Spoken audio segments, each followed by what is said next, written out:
Ça, c'est du concept. Désolé, il y en aura 2 ou 3 comme ça de diapos qui sont du concept, mais qui sont de mon point de vue très importants pour expliquer ce que je vais vous dire après.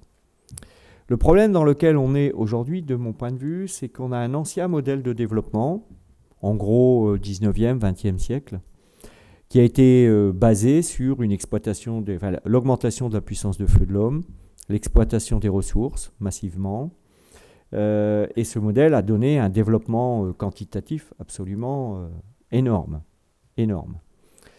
Ce modèle, il est arrivé à sa fin, j'ai obligé de faire immensément court, il est arrivé à sa fin. Je dirais même qu'il est mort. Il est mort, mais vous savez, c'est comme une grenouille à qui on a coupé la tête, ses pattes, elles bougent encore. Pourquoi il est mort? Parce que les ressources naturelles ne sont pas infinies sur la planète. Voilà, ce n'est pas une grande démonstration, mais il y a un stock de pétrole, il y a un stock de charbon, de gaz. À un moment donné, on arrive au bout. Mais ce n'est pas seulement vrai de l'énergie, c'est vrai des terres rares, c'est vrai de tout ce qu'il y a dans nos appareils électroniques. On arrive à la fin. Dans le Nord, on a une entreprise qui gagne beaucoup, beaucoup d'argent en récupérant des métaux rares dans les décharges qui vont réouvrir plutôt que d'aller les extraire là où il reste quelques mines en Chine. Donc on a un problème d'accès à la matière, on a un problème de rejet de nos productions, le réchauffement climatique, le dérèglement climatique en est probablement la manifestation la plus éclatante, mais il y a plein d'autres problèmes de rejet de l'activité humaine, de pollution multiples, ça va des déchets nucléaires qui vont rester pendant des milliers et des milliers d'années, ou de l'océan des plastiques qu'on retrouve au fond des océans, de tout ce qu'on a rejeté. Bon. Et puis en plus, les inégalités sociales ne se sont jamais autant creusées. Tous les indicateurs le disent et toutes les couleurs politiques le disent d'ailleurs. Donc ce modèle crée de l'inégalité et vous savez bien que sur fond d'inégalité et de justice, à un moment donné, eh ben, il y a des réactions et donc ça met l'humanité en insécurité. Donc ce modèle est mort. Il y a encore des gens qui sont dans le déni. J'en connais un, vous le connaissez aussi, il s'appelle Claude Allègre. Mais il y a Trump qui dit que le réchauffement climatique, c'est une invention des Chinois. C'est-à-dire qu'il y a des gens qui, dans la difficulté qu'ils ont à faire le deuil du modèle d'hier, parce que c'est à ça qu'on est affronté, une question de deuil, veulent se raccrocher coûte que coûte aux branches du modèle d'hier.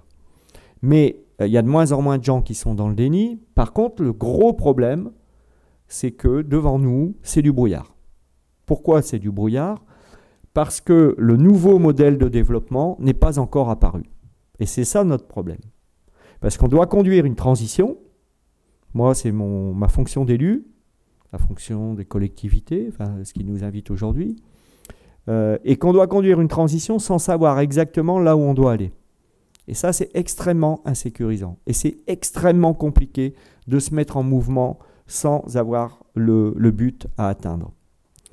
Alors moi, j'ai cette chance d'avoir eu l'action au-dessus, là, c'est l'action région, etc., et l'action locale, ce qui fait que je vois apparaître un certain nombre de signaux faibles du nouveau modèle de développement. Je vous en donne 2 exemples. Le modèle d'hier était basé sur le jetable et le gaspillage généralisé. Le modèle de demain sera basé sur le recyclage, le renouvelable. Ça, c'est un élément qui structure le nouveau modèle. Quand je dis ça, c'est pas demain, hein, c'est dans les 10 ans, dans les 20 ans, dans les 50 ans qui arrivent. Hein. On est sur des échelles de temps longs. Hein. Il y a encore du pétrole, même s'il va coûter de plus en plus cher vu qu'il est de plus en plus rare. Donc voilà un exemple. Deuxième exemple, les modèles d'hier étaient très hiérarchisés. Moi, je viens du modèle de la mine, modèle militaire, modèle des élus dominants, surplombants, modèle hiérarchisé. Les modèles d'aujourd'hui sont des modèles collaboratifs, coopératifs.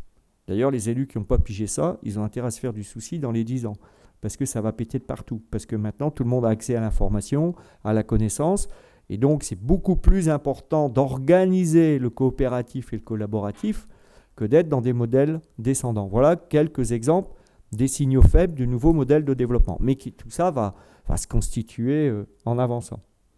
En conclusion de cette image, ce dont on a besoin, c'est d'un nouvel imaginaire. Et derrière, d'un nouveau récit, du récit de l'épopée humaine que nous vivons au XXIe siècle. C'est Pierre Radin, mais on va en parler peut-être après, puisque ma collègue vient de 4D, hein, qui disait cette formule, qui le dit peut-être encore, il est temps qu'on commence à aimer le 21e siècle. On est dans une espèce de posture rétractée sur le monde d'hier. Et imaginez que vous ayez 20 ans, il n'y en a pas beaucoup qui ont 20 ans dans la salle, mais il y en a quand même. Vous imaginez ce qu'on leur vend là? C'était quand même vachement mieux hier, quoi. Ouais, mais enfin, on ne remet pas la pendule, on ne fait pas retourner le monde en arrière, ça ne marche pas. Et donc, il est temps d'arriver à avoir une vision heureuse, une projection heureuse du modèle de développement qui arrive.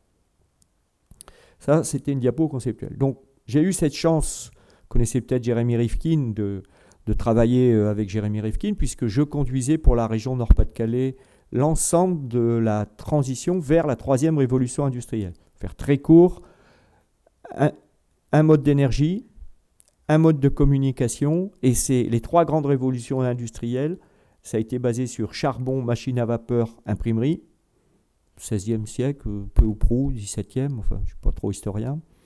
Deuxième révolution industrielle, c'était électricité, pétrole et l'arrivée du téléphone, qui a complètement transformé le modèle économique mondial. La troisième révolution industrielle, c'est l'arrivée des énergies renouvelables plutôt que les énergies fossiles, premier pilier du raisonnement Rifkin. Bâtiments producteurs d'énergie, si tous les bâtiments sont équipés en solaire, on a réglé le problème énergétique pour une bonne part, ce qui ne veut pas dire qu'il n'y a pas la gestion des pics. On en parlait avec un animateur tout à l'heure, mais quand même on a de la production beaucoup plus importante en renouvelable. Du coup, derrière vient la question du stockage de l'énergie, puisque l'un des problèmes de l'électricité, qui n'est pas que l'énergie, l'énergie c'est beaucoup plus large, mais c'est la question du stockage. Donc il y a beaucoup de travaux de recherche actuellement, l'hydrogène, le stockage sous des formes multiples. Les réseaux intelligents, c'est-à-dire que par exemple votre maison est équipée de micro-éoliennes ou de capteurs et pendant la journée elle produit du courant, eh bien l'Internet vous permet d'envoyer le courant à votre voisin qui fait marcher sa machine à laver. Et à l'inverse, vous, la nuit, vous avez un système qui produit de l'énergie et ça peut aller recharger dans l'usine à côté. Enfin, un pilotage optimisé des questions énergétiques. Quatrième pilier de Rifkin. Et dernier élément, la mobilité durable. C'est-à-dire, aujourd'hui, on est quasiment tout dépendant de la voiture. Or, la voiture est un gouffre sur le plan énergétique. Et donc, c'est l'arrivée de la mobilité douce, des transports publics en commun, du covoiturage, de toutes ces entrées nouvelles sur les questions de mobilité. Ce à quoi, nous, en région Nord-Pas-de-Calais, on a rajouté l'efficacité énergétique, c'est-à-dire l'ensemble du chapitre des économies d'énergie, qui est le plus grand gisement, beaucoup plus que les énergies renouvelables. Et puis, on en parlera éventuellement peut-être, l'économie de la fonctionnalité, c'est-à-dire l'entrée par les usages plutôt que par l'achat des biens. J'achète une solution de mobilité, j'achète une solution pour téléphoner et non pas un bien. Ce qui n'est pas du tout pareil. Par exemple, dans ma commune, on est en train d'équiper un béguinage avec du véhicule partagé pour les personnes âgées, ce qui évite à chacun d'acheter son véhicule. Et ce qui se vend, c'est un service de mobilité plutôt qu'une addition de voitures qui serviront une fois par mois. Et puis l'économie circulaire qui est en gros les matériaux d'origine végétale ou issus du recyclage. Bon. Donc ça c'est juste pour dire que si vous voulez dans le débat qu'on en parle, on a conduit ces politiques à grande échelle. Parce qu'il n'y a pas de politique publique qui se traite qu'à un seul niveau. Mais je vais surtout détailler l'exemple de Los Angeles. Dans l'exemple de Los Angeles, on est donc sur 4 étapes. La première, dans les années 80, après l'arrêt du charbon, puisque c'est ça notre histoire, c'est comment on se redonne un avenir. Donc on a commencé par une reprise culturelle, je n'ai pas le temps de développer, mais reprendre de l'estime de soi, reprendre main sur son destin, assumer son histoire, ne pas se renier. Deuxièmement, dans les années 90, un PLU à réviser, donc projet de ville. On fait pas le PLU, c'est la planification, à quel endroit on met les usines, à quel endroit on met l'agriculture, les zones naturelles, etc. Et donc, il fallait d'abord qu'on ait un projet de ville, sinon, comment on décline ça? Et ce projet de ville a été l'occasion d'une participation intense, c'était le début de nos exercices de participation, qui a fait apparaître des premières expérimentations. Par exemple, nous avions payé l'eau la plus chère de France et elle était la plus pourrie de France. Dans ma commune, on était à 99 mg de nitrate. La norme est à 50. Pourquoi? Parce que la mine, parce que, etc., etc. Bon. Et donc, du projet de ville, on a dit, l'eau, il faut l'économiser, elle nous coûte tellement cher. Et c'est comme ça qu'on a généralisé la récupération d'eau dans tous nos bâtiments. Et ça fait plus de 15 ans qu'on ne consomme plus du tout d'eau potable pour la ville. Tous nos usages, terrain de foot, est-ce qu'il faut arroser un terrain de foot par Monsieur Veolia avec du chlore dedans et qui est passé par la station d'épuration? Est-ce que c'est pas plus logique de l'arroser avec de l'eau de pluie qui tombe sur l'eau des vestiaires? Bon, c'est un raccourci, mais c'est comme ça que ça marche. Donc on n'utilise plus du tout d'eau de pluie, par exemple. Par exemple, les maisons des mineurs, avant on avait charbon gratuit. Donc dans une maison de mineurs, quand on est à la porte, on est en manteau, parce qu'elle est hyper mal isolée. Quand on est au milieu de la pièce, on est habillé. Quand on est à côté du poêle à charbon, on est en maillot de bain.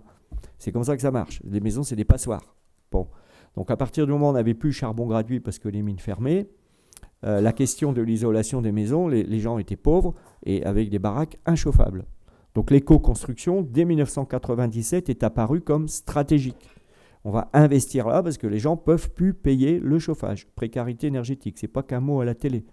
J'ai plein d'exemples à vous donner de gens qui ne chauffent plus, ou ils chauffent une pièce, celle des enfants. Donc, pour donner des exemples de nos premières expérimentations, il n'y avait plus de nature, l'industrie, tout ça avait tout démoli.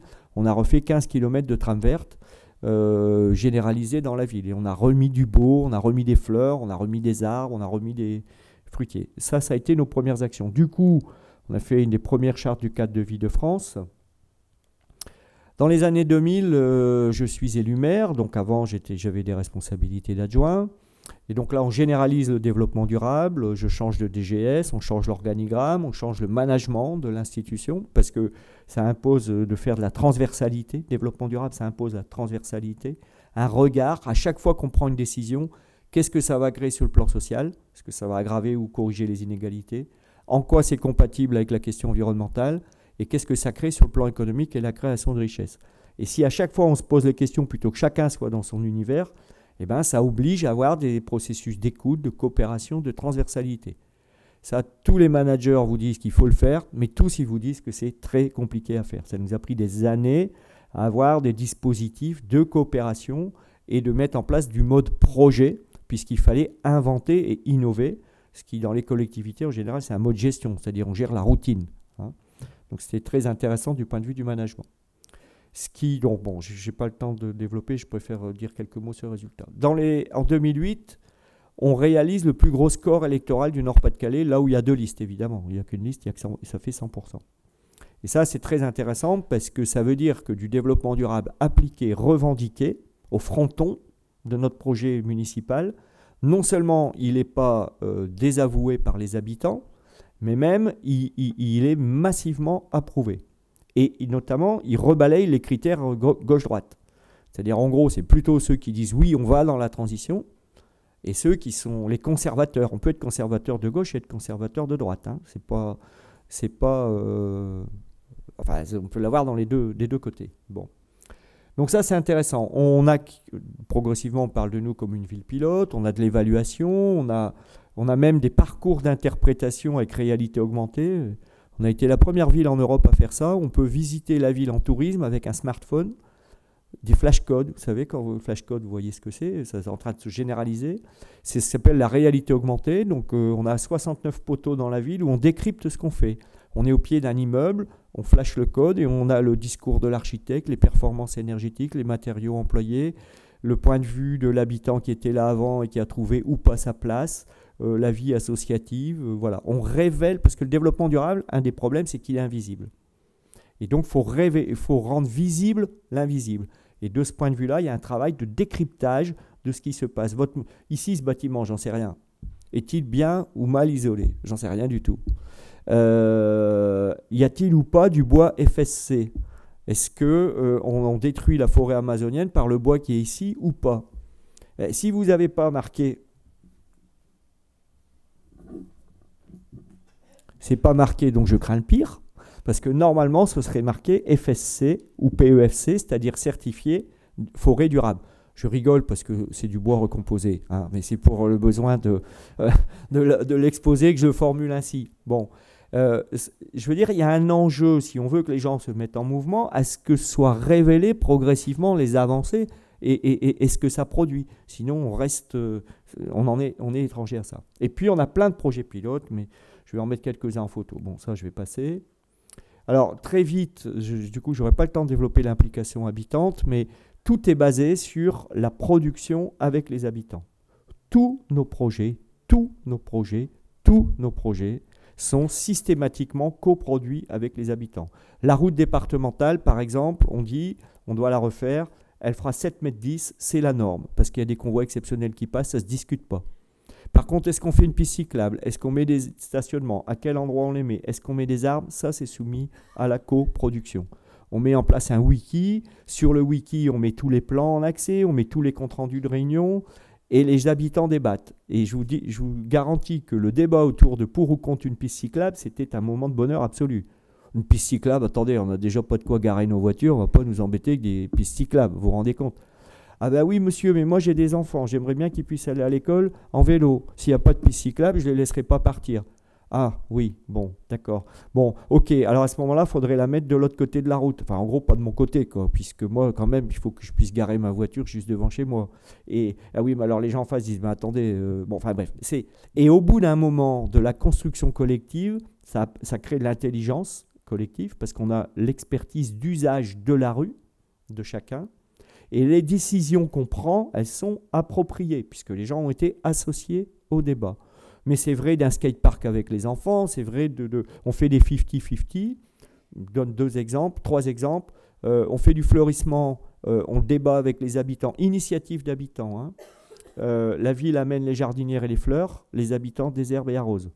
C'est encore la ville qui tond le terrain de foot. Hein. On ne fait pas tondre le terrain de foot aux habitants. Mais s'ils veulent aller plus loin pour améliorer leur quartier, alors on fait un 50-50. L'association de marche nordique, elle nettoie les terris. Elle est venue me voir, elle a dit, nous, tous les semaines, on utilise le terri, c'est bien normal qu'on le nettoie une fois par an, quand même. Terri, vous avez vu, c'est les montagnes noires. Bon, 3e exemple, les agriculteurs. Un agriculteur, sa vie, c'est de gagner du terrain. C'est comme ça. S'il peut élargir son espace, ça lui fait du bien. Donc, il laboure les routes et les chemins ruraux. Et moi, j'en avais marre de refaire les chemins ruraux. Donc, on s'est pris la tête avec eux pendant une dizaine d'années en disant, attendez, on gaspille l'argent public, etc. Jusqu'au jour où on a fait un 50-50. La ville a amené... la ville paye les matériaux pour refaire les chemins. Les agriculteurs vont chercher dans leur benne, ils le déversent. La ville paye le rouleau. Et les agriculteurs, en gros, ont fait avec les services techniques, on a refait les chemins ruraux. Au lieu que ça nous coûte 100 000 euros, ça nous a coûté 30 000. Et depuis, les agriculteurs sont très fiers parce qu'ils entretiennent eux-mêmes ce qui est finalement une partie de leur patrimoine. Et ils relèvent la tête plutôt que d'être mis au banc des accusés et d'avoir des articles de presse comme quoi ils sont autonomes. Voilà des exemples de 50-50. On en a à peu près 40 dans la ville. Bref, du coup, on a une participation absolument intense. Et c'est très important parce que, d'une part, les projets sont mieux conçus, les habitants évoluent, c'est un processus, on perçoit mieux, enfin, en gros, au début, tout ça, c'est la mairie et moi, mon intérêt particulier, quoi. Hein, c'est un petit peu le raisonnement. Vous avez vu ce qu'ils font là dans la rue? Ouais, je ne sais pas ce qu'ils vont nous faire. Hein. Voilà, ça c'est le raisonnement de l'habitant tant qu'il est dans sa posture perso. Quand il bascule dans une posture plus collective, c'est la question de l'intérêt général devient un peu, beaucoup son affaire. Et du coup, il y a toute une série de questions qui peuvent se poser. D'autant que, pour revenir à la transition énergétique, les comportements deviennent plus importants que la technologie. La façon dont on choisit son mode de déplacement, dont on choisit son mode de chauffage, dont on chauffe, dont on consomme. Si vous consommez un produit qui a fait 4 000 € avant d'arriver dans votre assiette, ce n'est pas pareil que si vous consommez un produit local, du point de vue de l'impact énergétique. Donc tout ça, ça a besoin d'être révélé et ça a besoin d'amener à des changements de comportement. Et c'est parce qu'on s'est impliqué par un bout, par un problème, par une pétition, par l'entrée d'une école, qu'on rentre dans le dispositif de faire la ville ensemble, habitants-acteurs, ce que j'ai mis comme sous-titre. Et à partir de là, la question de la transition énergétique devient accessible. C'est d'ailleurs un peu la difficulté que j'avais quand vous m'avez demandé de venir. Vous m'avez dit, qu'est-ce que vous faites en transition énergétique? Moi, je fais de la transition systémique, c'est-à-dire de changement de modèle. Et à l'intérieur de ça, la question énergétique est très importante. Mais c'est la perception d'aller vers un monde un peu différent. Et c'est ça qui fait que ça embraye, notamment sur la question énergétique. Alors, quelques résultats. Bon, ça, je vais passer, ça, j'ai pas le temps. C'était des résultats sur la nature, tout ça. Bon, j'en ai dit quelques mots. Par contre, sur la question énergétique, je m'arrête un peu plus quand même. C'est le sujet du jour. En gros, on a beaucoup travaillé la question de l'efficacité énergétique et énergie renouvelable. Vous voyez, ça c'est notre église, ça a été la première de France en solaire. On l'a coproduit avec la communauté catholique. Le jour où on l'a inauguré, l'évêque m'a fait une lettre merveilleuse en disant que l'église prenait sa part de la transformation du monde, etc. C'était avant que le pape sorte son encyclique qui, entre nous, soit dit, est un brûlot, un manifeste révolutionnaire. Enfin, il faut lire ce qu'écrit le pape quoi, sur les sujets dont on discute. Hein. Il est beaucoup plus radical que nous. Hein. Moi, je suis très admiratif du pape, vraiment. Et du coup, la communauté catholique était absolument ravie de prendre sa part au travers de l'Église de la transition énergétique. Si je dis ça, c'est parce que la façon dont on y vient se fait chacun par ses centres d'intérêt. On n'a pas tous les mêmes centres d'intérêt. On ne conduit pas tous ses enfants à l'école. Quand on a 80 ans, on n'a plus d'enfants à l'école. Mais on va à la messe. Enfin, on peut aller à la messe. Enfin, en tout cas, chez nous, il y a des gens qui vont à la messe. Bon, voilà.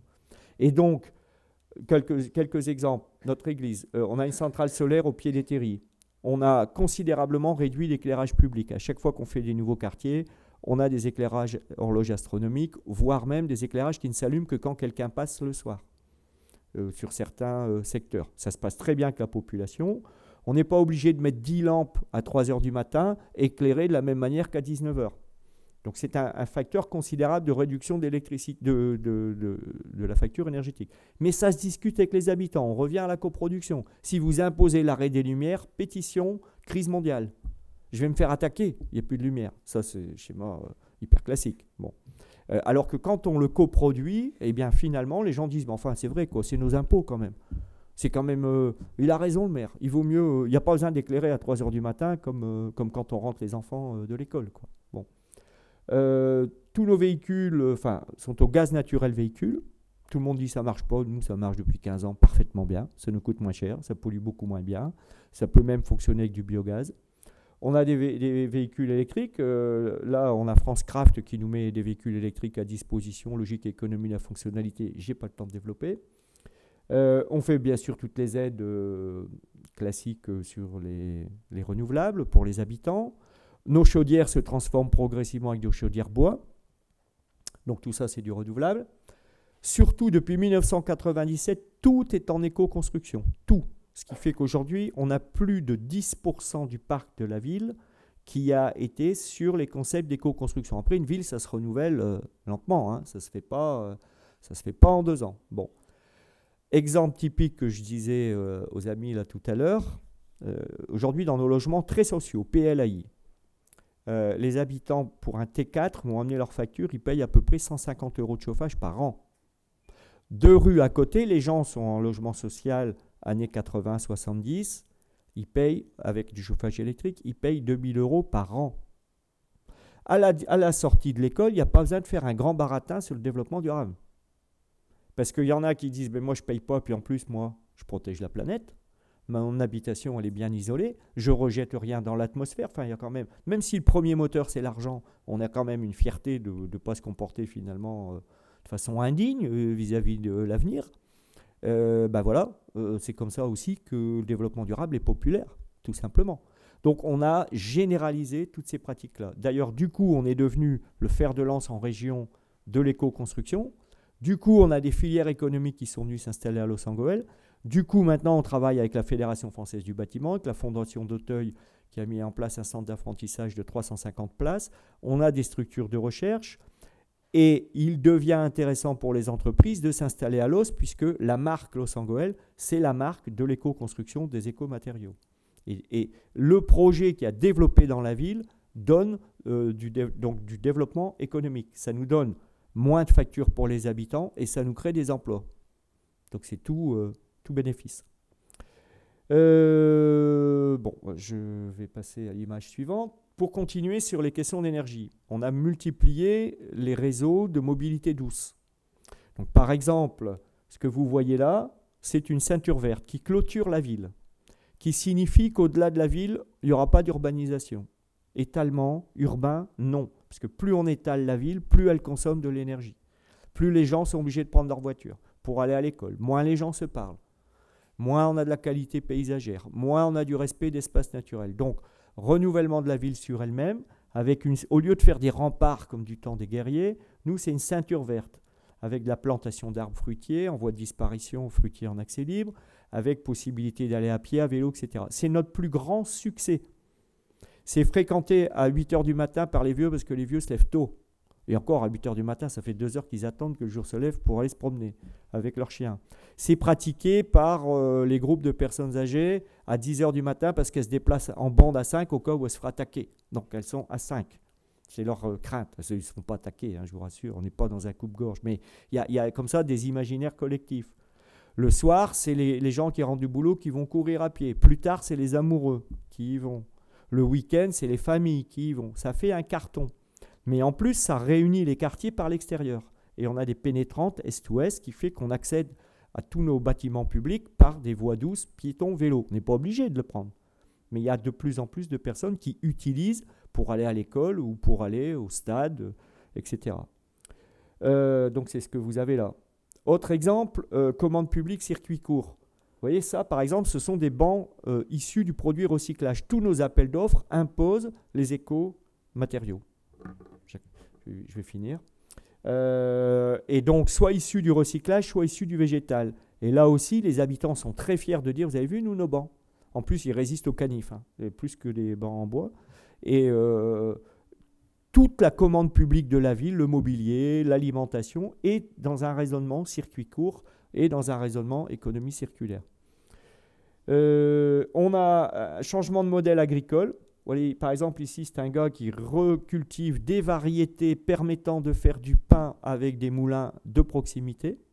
Mais on a aussi du maraîchage. On a 5 agriculteurs qui sont passés en circuit court bio.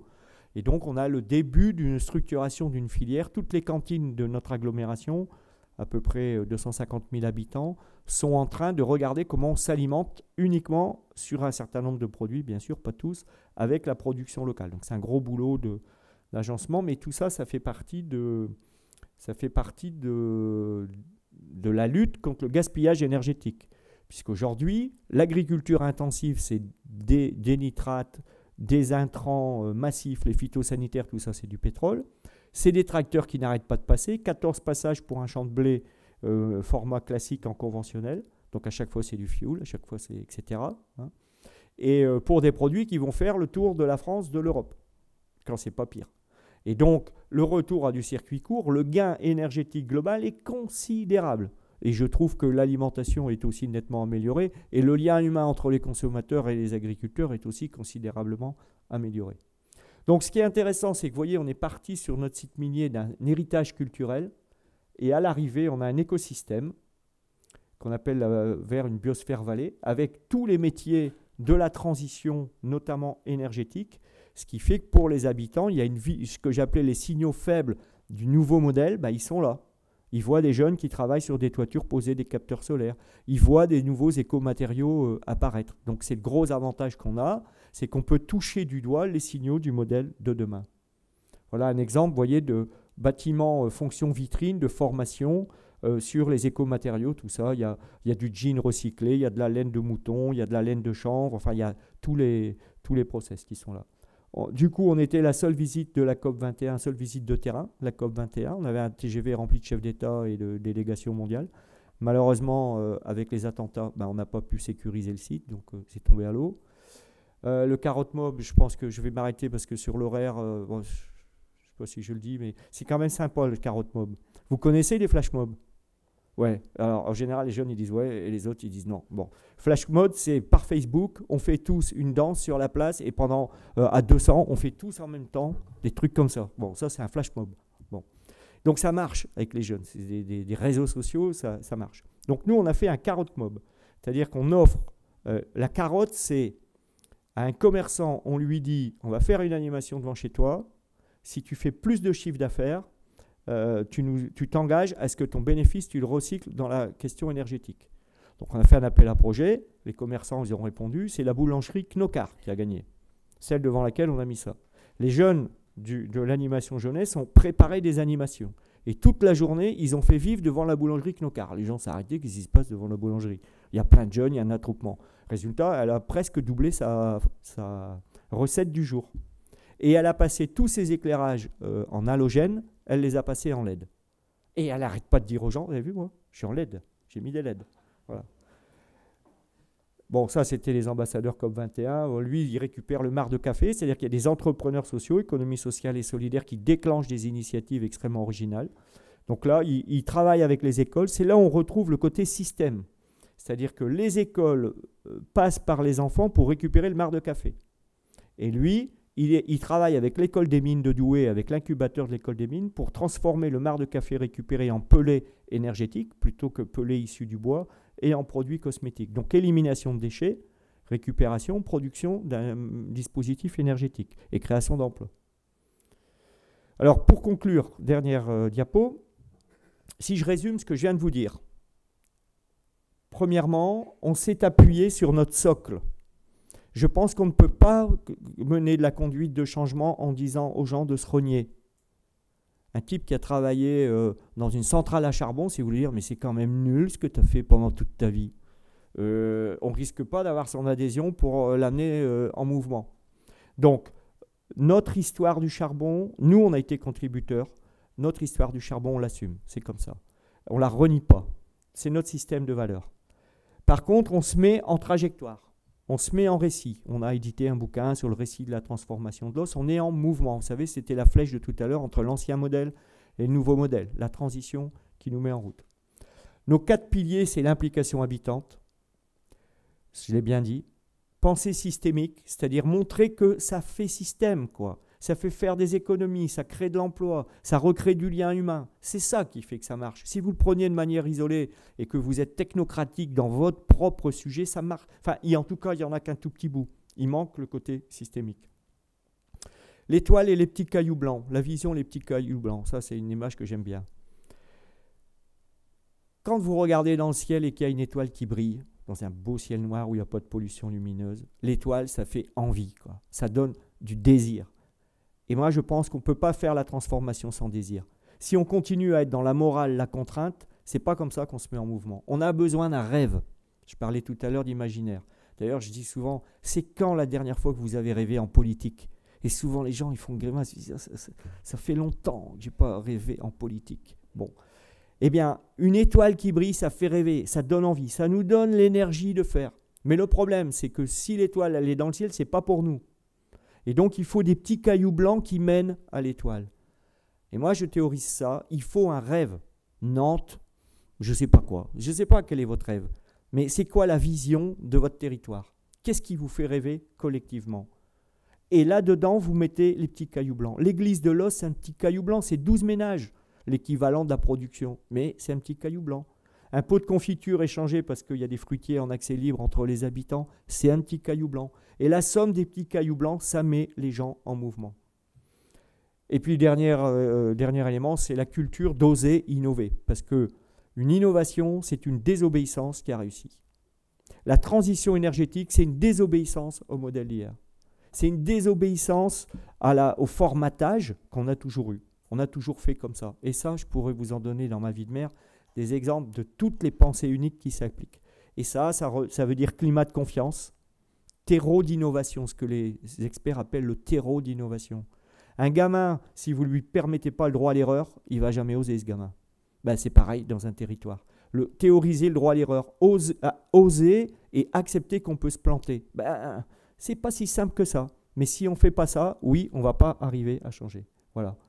Et donc, ça nous donne des résultats systémiques, des résultats analytiques et des résultats systémiques. Ça, je passe. Voilà, pour ceux que ça intéresse, mais ce n'était pas dans le précédent montage. Si ça vous intéresse, parce que c'est un peu frustrant, même si j'ai débordé un peu, je pourrais vous parler 20 ans, de mes 20 ans d'action. Donc, vous donner plein d'exemples de choses qui ont marché, de choses qui n'ont pas marché, parce qu'il y a aussi plein de trucs qui n'ont pas marché, hein.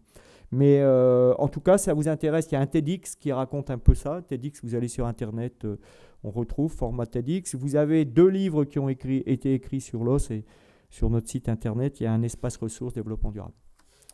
Voilà, je vais m'arrêter puisque maintenant, c'est le temps des questions.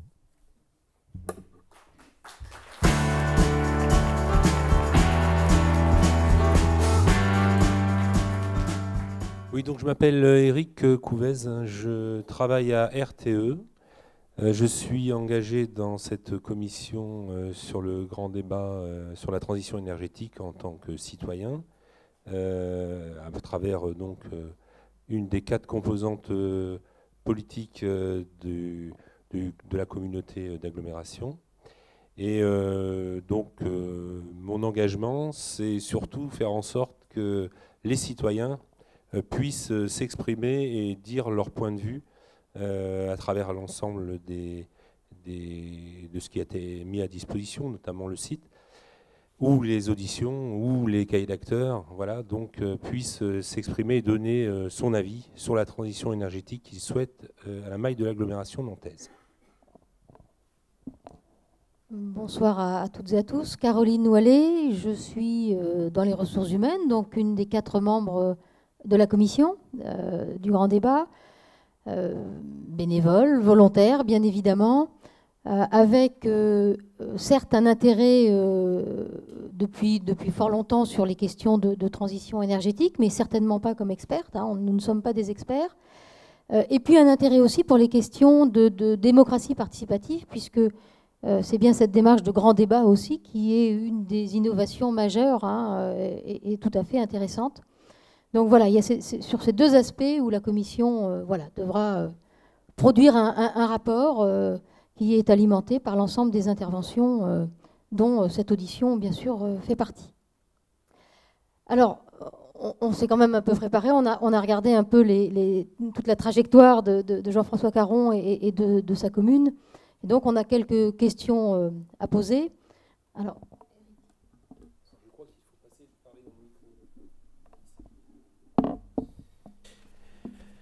donc les terrils sont les vestiges de ce qu'a été la révolution industrielle en France pendant plusieurs siècles, façonnant de manière indélébile le paysage du plat pays. Ils sont aussi l'image de drames humains par les conséquences de l'exploitation souterraine des gisements miniers, aussi bien en termes d'accidents dramatiques que des maladies pulmonaires. Mais ils sont aussi l'image de fierté d'une région, c'est aussi la mienne, ayant contribué à l'essor industriel d'une partie de l'histoire économique de la France et pour lequel cette région a payé un lourd tribut. Alors la transition énergétique, la transition verte au pays des gueules noires, c'est ainsi que titrait un article sur Le Monde. Donc dans le cadre du développement des énergies renouvelables sur votre territoire, vous avez implanté des panneaux photovoltaïques au pied des terrils. Mais a-t-il été envisagé d'implanter sur ces terrils des panneaux photovoltaïques afin d'optimiser ces terrains en lien avec les trajectoires du soleil et leur redonner une deuxième vie dans le cadre de la transition énergétique ou exploiter les potentiels des fosses et montrer l'évolution énergétique du fossile à préserver au solaire ou autre énergie renouvelable durable, à développer pour l'avenir. Je vais aller assez vite sur la réponse. Non, on n'a pas mis de capteurs sur les terrils parce que ce sont des sols meubles et donc c'est pas simple parce que ça bouge. Ce ne sont pas des collines encore bien stabilisées. Par contre, on en a mis au pied justement pour jouer de la symbolique. Et dire, il y a les terrils, c'est le monde d'hier, c'est le carbone qu'on a arraché à la terre, quoi, hein, et qui reste. En gros, c'est les terrains qui venaient avec le charbon, mais qui n'étaient pas assez combustibles, quoi. Bon. Mais effectivement, les journalistes adorent faire des photos des capteurs solaires au pied des terrils. Et c'est pour ça que la France nous avait choisi comme la visite de terrain de la COP 21.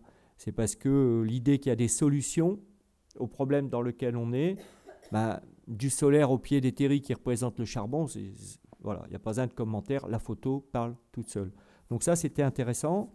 Ce qui est aussi intéressant, c'est que les terrils, par contre, ont une deuxième vie, mais une vie économique. Par exemple, sur ma commune, j'ai créé une école de parapente sur les terrils. C'est la première au nord de Paris. Donc là, c'est du loisir. On y fait beaucoup de compétitions, de VTT, de courses d'orientation, de trail, etc.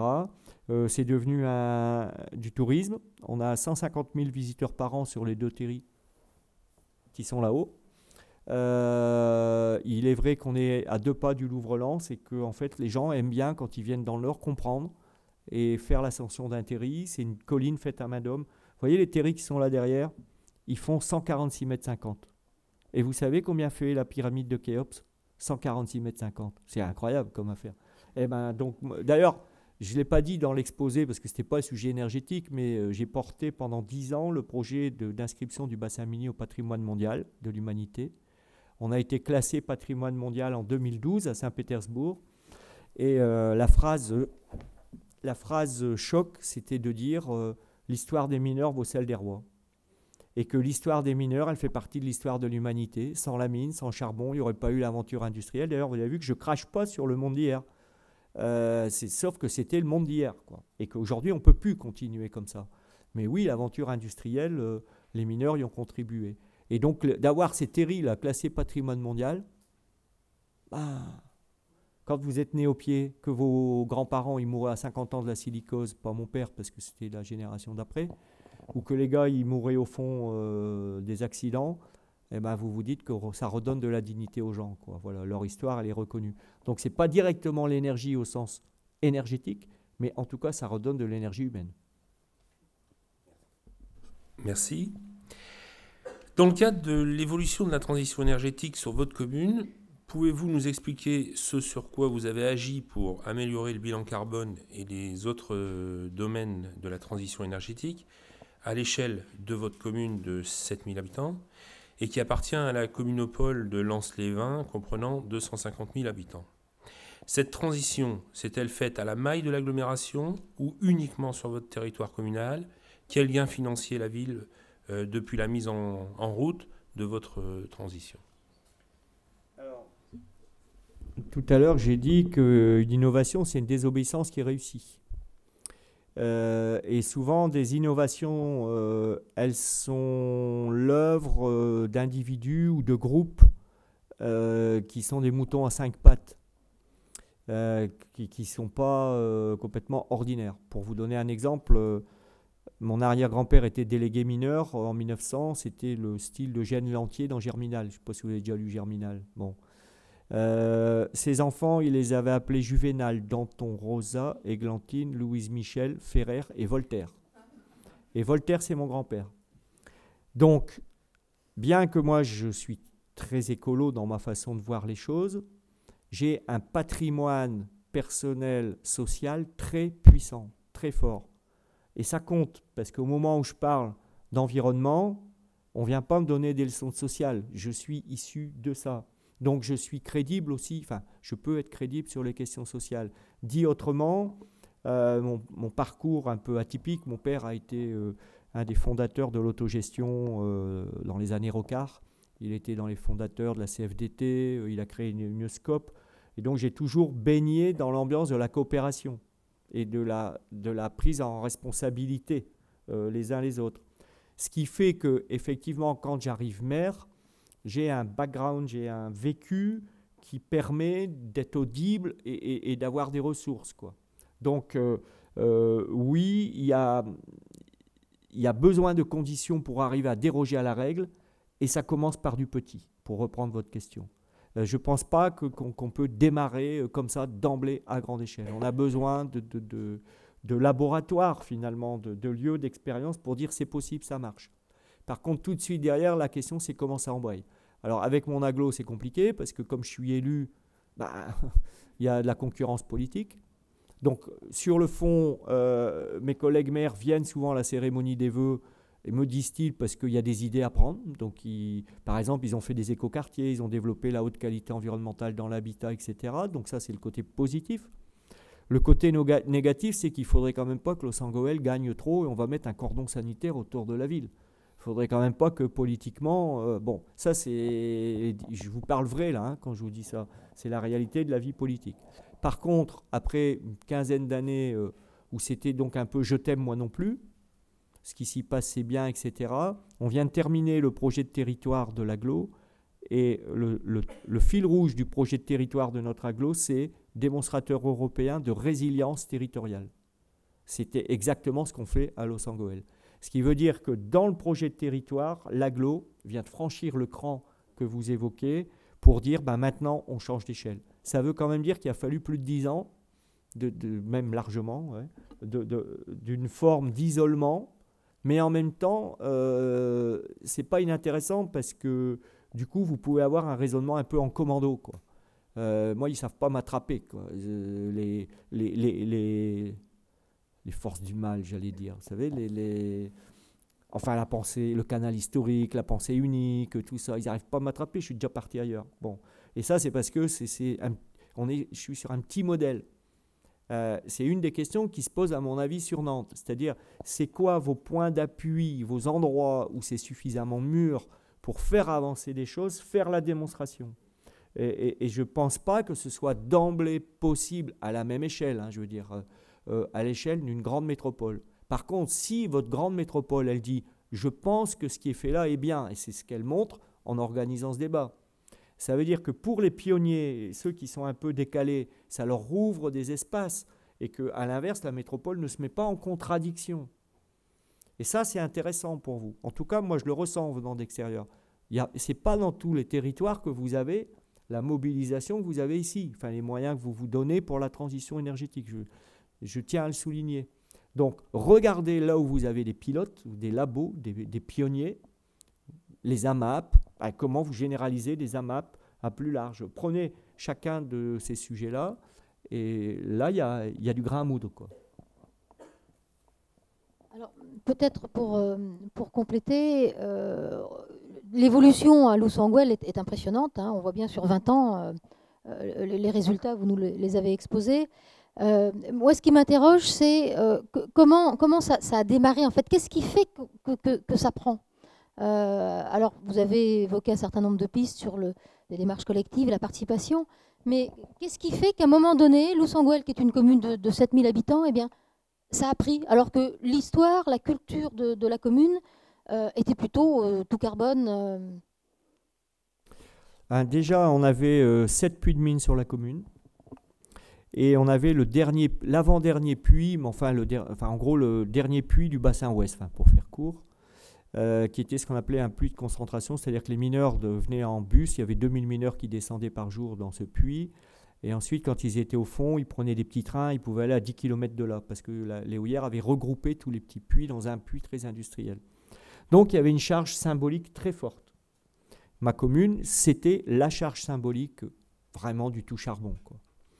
Quand la mine a fermé, on s'est dit, comme on est les avant-derniers à fermer, le dernier c'était à Wany, on s'est dit, mais alors qu'est-ce qui se passe, quoi, on met la clé sous le paillasson et comme au Far West, on s'en va ailleurs, quoi, on laisse les villes mortes. Et donc, il y avait une énergie on n'a pas le choix que de se relever, quoi. Donc ça, c'est très important. D'ailleurs, c'est une des difficultés pour les territoires qui, globalement, vont bien. C'est qu'il n'y a pas l'épée dans les reins où il faut à tout prix s'en sortir, quoi. Parce que quand le système il commence à fuir, il laisse des espaces en même temps. Des espaces pour d'autres façons de penser ou d'autres façons d'agir. Donc ça, c'est une particularité. La deuxième particularité, c'est que, vous l'avez vu, j'ai beaucoup parlé de la question culturelle.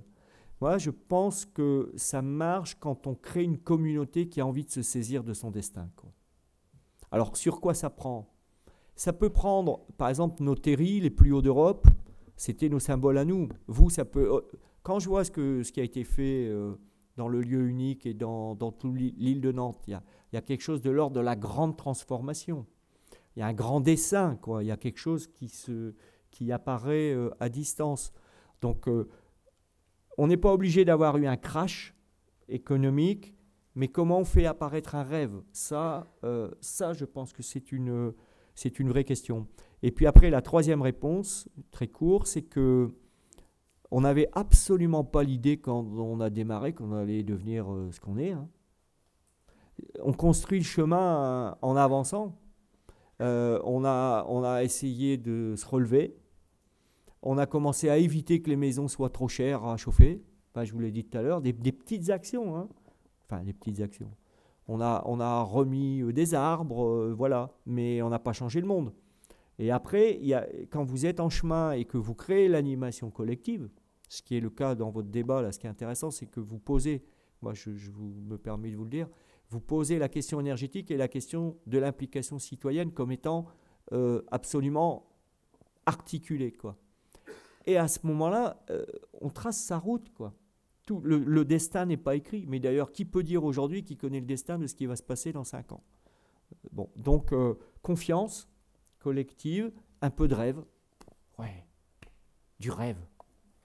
Alors, bon, aux Nantais, à nous de trouver le rêve qui va nous conduire pour les décennies à venir.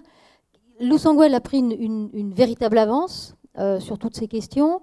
Qu'est-ce qu'il reste finalement à faire? Quelles sont encore les évolutions majeures que vous envisagez pour la commune? Et puis peut-être quels sont finalement dans toute cette évolution sur la commune, qu'est-ce qui a le plus impacté les modes de vie des habitants de la commune?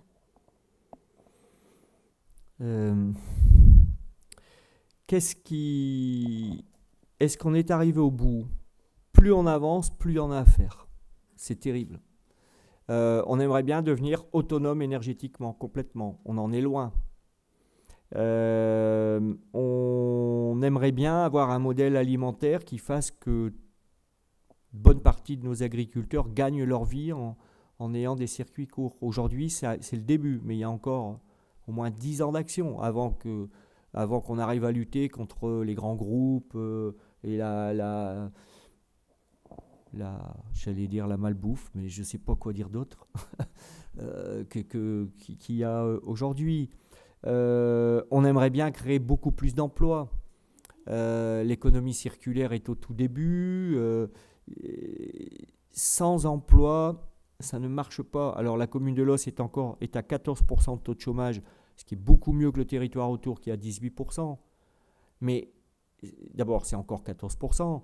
Et puis, c'est juste à l'échelle d'un petit îlot. C'est-à-dire qu'il y a massivement quand même un chômage désespérant et un vote Front National lié à la désespérance.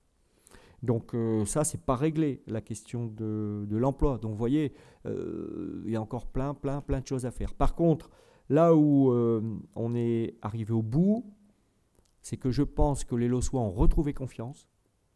Ça, oui. Il y a une image de la commune qui a profondément changé. Et ça, c'est très positif parce que il vaut mieux être dans une commune qui marche et qui a une bonne image que dans une commune qui s'effondre et où tout est catastrophique, quoi. Donc, il y a une fierté pour les habitants et du coup, il y a des gens qui sont impliqués en mouvement. Mais non, l'histoire n'est jamais finie. Jamais. Voilà. Merci à vous. Voilà.